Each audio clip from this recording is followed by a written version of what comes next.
Welcome to the Nonprofit Exchange Podcast. Stories by leaders for leaders to help you raise the bar on your own excellence, to release the potential inside of you. Now, here's today's podcast.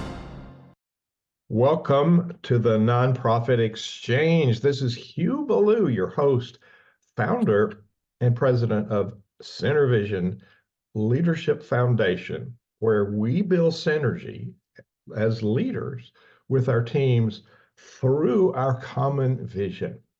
And I've got a longtime friend and member of the Center Vision community and a powerful influencer in my life and other people's lives, was on the show a while back, but he's got another story to tell, more to go into. So I want to welcome Daniel Hodges back to the Nonprofit Exchange. So Daniel, tell people a little bit about your background and why you're doing this work in this nonprofit you founded, Pieces of Me. And thank you so much, Hugh, for having me back. So I am a father of three. I am a graduate from the University of Baltimore School of Law. I've got my bachelor's in education. And like you said, I founded Pieces of Me Foundation with my cousin, Christy, back in 2019. And I worked to, stand up the nonprofit by night while I was finishing law school by day.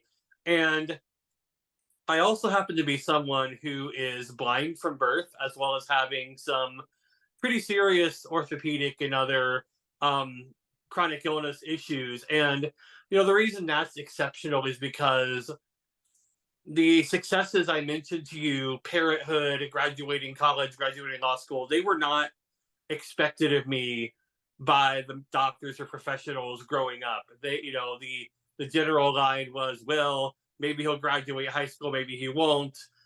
Maybe he'll just be, at home, watching football all day and not doing much else. I mean, I had one professional tell my parents when I was a teenager that all I'll ever be able to do is cane chairs or do other menial labor. I won't be able to go on and do any of the things I have. So I do the work I do because I want to help other people with disabilities, whether they are born with them or whether they acquire them late in life, that the expectations the world say we have to live up to, or in most cases down to, are often wrong.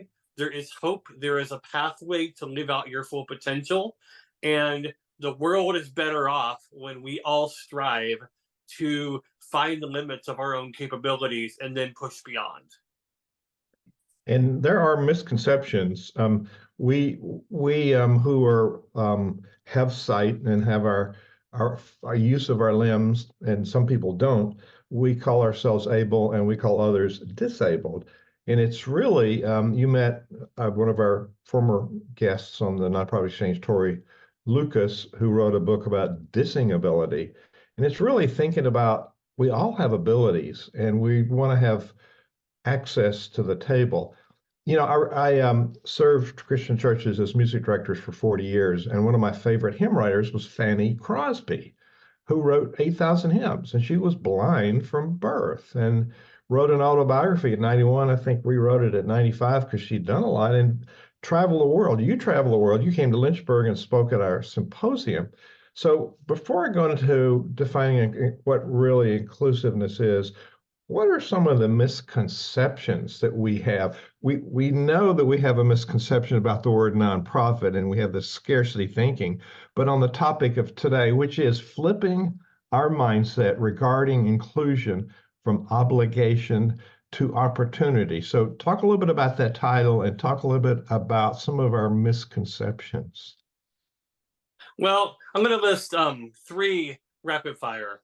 The first is that, okay, we have the Americans with Disabilities Act, problem solved. Not so much. Misconception number two is that, becoming more accessible and becoming more inclusive are burdens, their obligations to be managed, they're cost prohibitive, all of these other things. And while they may require an initial investment in time, effort, and treasure, there's a bountiful amount of research out there that shows that the investment pays off in spades over time. And misconception number three is, if I bring somebody with a disability into my nonprofit or my place of worship, that I'm doing them a favor by just saying, hey, welcome, we're glad to have you, sit in the corner over here and we'll serve you. And in reality, it's so far from the truth, because there is an intrinsic need inside of, I believe, all of us to serve, to be part of reciprocity, to really belong in a way that values the gifts and talents we bring to the table. And so this mindset of, oh, well, you're here for us to serve you, and the equation stops there, really is based on a misconception of what we have to offer and what we're looking for in our relationships. Wow.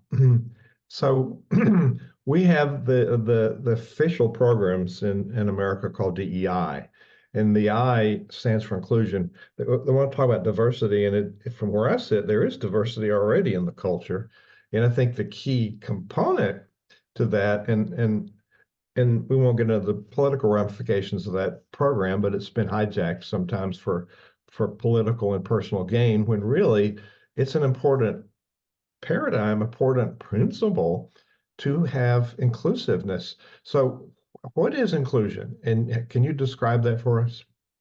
So if you use the term inclusion or belonging, which is the word I started to pivot more towards, it's not just about letting somebody into the space, whether it be physical or virtual. It goes so much deeper than that. It is saying, I value what you bring to the table, so I'm going to do my best to leverage the things that you bring and to eliminate or reduce the barriers that would keep you from fully participating. So things like accessibility, things like becoming, conscious of meeting people where they are, and things like leveraging people's gifts and talents are all wrapped up through reciprocity into the topic of belonging or inclusion, because it's much more than simply saying, well, you're here, you're stuck in the corner somewhere, we'll pat you on the head every once in a while, and we've now checked that box. Check the box, done. We do that in many ways, but this is an area that we do not give attention to, and many times aren't really aware that we're not giving any attention to it. Um, so, say a little more about inclusion and the scarcity mindset that we have about that. So, there's a couple of key things that happen. One, as I've touched on already, is people look at, well, I may have to install a ramp, or I may have to get my website updated to be, fully compliant with the web content accessibility guidelines so that screen readers can use it. And we stop at thinking about the cost, or maybe just the effort of changing our behavior or mindset. And those are real concerns. I don't want to downplay that, but what we often miss is when we stop there, we stop remembering that, by making these investments, we are opening the doors for people to really come in and enrich what we're doing. If it's a business, for-profit business, these are things that boost the bottom line. If it's a place of worship or nonprofit, the cultural benefits and a diversity of perspectives and experiences, really enriching that environment. And I think along with that, we get caught up in this mindset of accessibility or inclusion may lower standards. Maybe we'll drop off some of the expectations in order to be more inclusive, and that to me is not real inclusion. If it's a material requirement, then it ought to be upheld. Now, how one meets that requirement may be, up for some modification.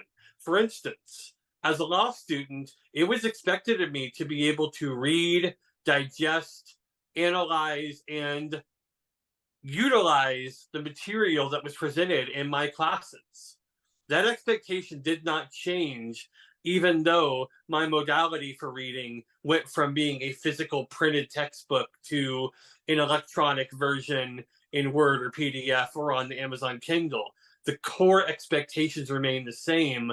So, really, that speaks to the fact that a real belonging advocate believes in meritocracy, but meritocracy that allows us to compete or to thrive on all of the material elements of whatever we're striving for. Meritocracy. That's not a word we use a lot, is it? Especially in this space, because we've kind of learned to treat meritocracy as a bad word, and it's not. Meritocracy simply means that we're allowing people to live out the best of their gifts and talents, and to place the people and the organizations in a position to succeed, but also doing it in a way where we're being open-minded about the process for demonstrating merit, demonstrating gifts and talents, so that we're not inadvertently screening out really well-qualified applicants or well-qualified participants based on inclusion or accessibility barriers, as opposed to screening out people based on maybe they're not the right fit for a particular thing that we're going for. So it's leadership is based on relationship, as part of our principles in Center Vision, as you know. And we were on a call today with community members, and we share wisdom with one another. And you shared a little bit about what you're going to talk about today. And I thought you got some great responses. What did you think? Absolutely. And I think there's a desire to learn. There's a desire to engage in these conversations. I find a lot in, when I'm discussing this off to the side with people, that maybe there's a little hesitancy because we don't want to say or ask the wrong thing. Nobody wants to get canceled. Nobody wants to get accused of being a bigot. And I get that. And heaven knows I run into my own stories of discrimination and bias and some really challenging things I've had to overcome by virtue of misconceptions. But I also recognize that if we can't engage in authentic, sometimes very raw conversations, it is impossible for me or other advocates to meet people where they are so that we can dispel some of those myths and misconceptions. Oh, very well put. You have the ability to talk about difficult topics without being critical or negative about some of the stuff that's gone on in the past. So I think it helps us listen in a new way. So let's talk about it's already a problem for leaders to figure out engagement. And we tend to want to bring in the people we like and know and trust. And so we got this circle of people who are going to be yes people around us because that's where our comfort level is. And you spoke a minute ago about the discomfort.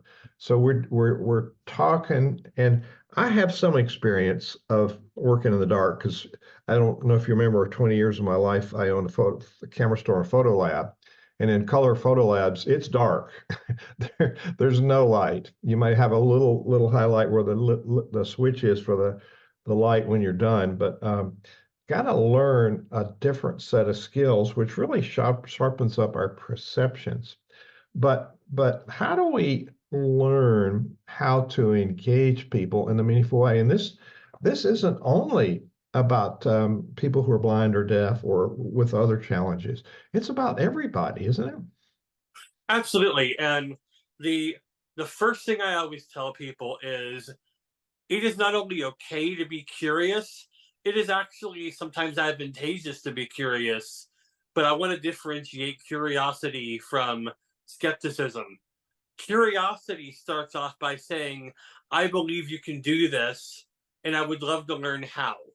Skepticism, by contrast, says, well, if I close my eyes, I can't do this. Therefore, there's no way you can do this either. Kind of obviating all of the training, all of the things I've learned over the years. And um, I think as a leader, the other thing to focus on is, if you want to fully engage people with disabilities, or I think really anyone, you start by asking, what are this person's gifts and talents? We talk about how we feel like everyone has gifts and talents. Okay, let's live out what we believe. Let's assume talents, gifts, potential, brilliance. Let's find it, let's identify it, and then let's figure out how to leverage it for the purpose of our common goal. Once we have done that, then our conversation about accessibility takes on a completely different tone, because then we're saying, we know this person is going to add so much to what we're doing. It just doesn't make sense not to figure out how to get rid of the unnecessary barriers to let them shine, as opposed to by saying, well, if we have to be accessible, what's in it for us? It just flips that paradigm all the way around, because we know that everyone's going to benefit when we start from that mindset. So how do we, um, if we don't know people as leaders who have disabilities, how do we network and find capable leaders regardless of how they show up in society? Well, I'm a big proponent of saying, reaching out to organizations like mine, Pieces of Me, or other organizations who are similarly out there promoting full inclusion and access for people with disabilities, particularly those that are disability led. I'd be hard pressed to find an organization out there doing the work who isn't, very interested in saying, oh, you want to be connected with thought leaders in our space? Yeah, let's see how we can help you. Because again, it's best for all involved. So reaching out in your network, reaching out to organizations who are vested in promoting this mindset, and again, being really curious, and treat it like a treasure hunt, as opposed to something that is burdensome. And I think those doors will open up for you. So what was behind the reason for starting your own nonprofit? Well, nobody owns it, but starting the Pieces of Me Foundation. What's behind that, and what's the purpose of it? So I'll start by explaining the spelling of it, and then that will lead into a more fulsome answer of your question. So we spell pieces, Peaces, as as in peace, finding it, growing it, world peace, inner peace, those sorts of things. And we did it that way because Christy and I had found so many times in our lives that people, ourselves, our family, others that we cared about, were being treated as though if you had a disability, you were missing something, you were broken or somehow incomplete. And so we started this organization with the philosophy in mind that as we discover to embrace and grow who we are, and to meet other people where they are, there is so much potential to create real, lasting, sustainable solutions, not by quote unquote fixing anyone, but by saying, you are beautiful, you are brilliant the way you are. Let's connect together, let's lift one another up, and let's really create the kind of change that carries momentum and meets people where they are, and really expands on all of the great things that are out there. So it's Pieces, Peace, which, like you said, is peace, piecesofme.org, because it is a 501c3 organization. And on your website, it says our mission, and kudos to you. Pieces of Me works to eliminate stigma associated with disability, physical difference, and chronic illness by providing resources and connections to individuals, families, and appropriate training to professionals in these spheres. So, a big piece occurs to me. Since I've known you, you've helped educate me on the need, on the opportunities, on the values here. So it seems like everything we do, we need to be educated in a different track. So what are the challenges for us as leaders in learning here? It's an educational journey for us to learn how to maximize what we're talking about. Well, you know, and our vision is similar in that we're transforming society's understanding of disabilities and differences so that all individuals have the opportunity to reach their full potential.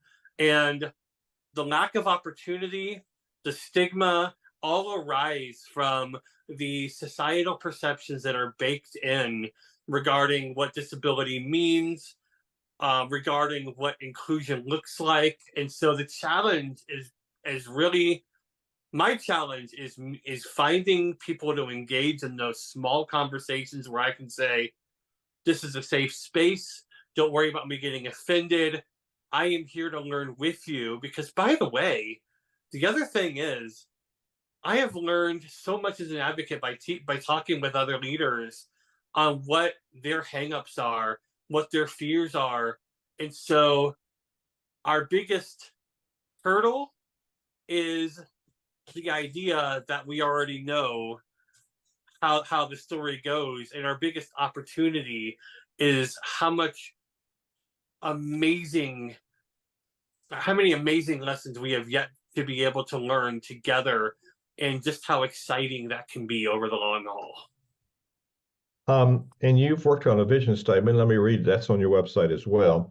Pieces of Me Foundation is transforming society's understanding of disabilities, differences, and chronic illnesses so that all individuals have the opportunity to reach their full potential. So what's happened in my life since I've known Daniel Hodges is you've helped me in a very gentle way, but a very inclusive way to understand. Uh, what's the word you use instead of inclusive? Belonging. The belonging piece, which is a very gracious word, and we all want to belong. And so that's a really powerful vision statement, transforming society's understanding. That's maybe what we're all about, the nonprofit world. What challenges have you had, if you want to share any? We're almost at the end of this really helpful interview. People think, oh, I'm going to start a nonprofit. This guy did it. He just started it and everything, get a board and everything's magic. What are some of the challenges that you would caution people to, cover the bases when they're starting up a nonprofit? Well, it is a tremendous amount of work. I Christy and I started this, right before COVID and the recession and everything else set in. And so, funding is a challenge. Building the community is, quite a challenge. And it's, you have to learn. Sometimes your best friends are great team members. Sometimes they're not. Sometimes you have to learn where to put those boundaries in.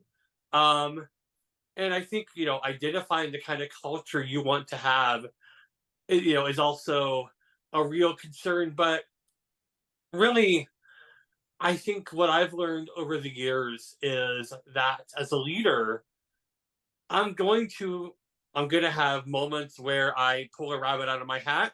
I'm going to have moments where I look back and say, man, I wish I could have handled this better, because I hope that I'm becoming a better leader every day.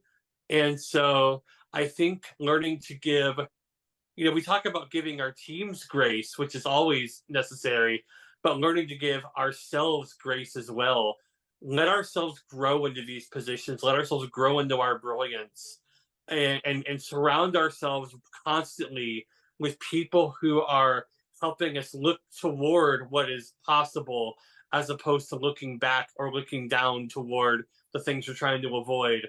Always be looking onward and upward, and have people who are in your circle who help you do the same, I think is such a critical point. Good words, good words, good words. So I'm going to let you make a final statement, a challenge, or a thought for people to ponder. But before we do that, I want to let people know they have an opportunity or have the community open for a while. So we're welcoming new people to apply to be part of our Center Vision leadership community.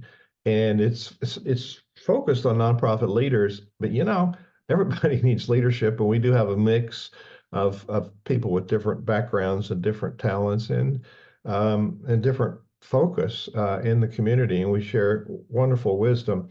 What is so you can find it at nonprofitcommunity.org. So it's leadership, but nonprofit community, and in the community we resonate, we learn from each other, and we have guided conversations and workshops and masterminds, all kind of opportunities. So Daniel, what's one or two reasons that people should consider joining our community? You know, there are a lot of things out in the world right now masquerading as leadership or strength or um a positive way to you know move people in a certain direction, and really they're they're not what they seem. you know a lot of what we think of as leadership is really bullying or tyranny in nicer clothing. What people will learn about in the Center Vision community is what leadership truly is. That leadership is not compulsory. Leadership is consensus building, and that is something that I knew I needed coming into the community a few years ago, and I've gotten a deepening understanding of that in spades. And I think that is really the value proposition here, is learning that how to create a leadership culture in your organization that is built on what is real strength, which is synergy, which is consensus building, which is humility, and all of these other things that make a strong leader who can build a sustainable, ever-growing culture. Wow, that was profound. So we invite people to come check it out. It's monthly. You can quit if it doesn't work for you, but nonprofitcommunity.org. Check it out. There's a little information page there, and you can click to apply to join, and you'll be glad that you did. Daniel, what do you want to leave people with today? I'm gonna finish off by going back to that vision statement and discussing a two-word phrase that I think is easily overlooked, which is all individuals. When we think about all individuals, it's so easy to say, oh, that probably means all individuals with disabilities, differences, or chronic illnesses. No. When I wrote all individuals there, I meant all individuals. And here's why. By transforming those understandings and opening the doors to real fulfillment, we are allowing people like myself to come in and elevate the experience of everybody in that room, whether or not they have a disability. Hugh, I would hope you would say that when I'm participating in the community discussions, I'm elevating that conversation.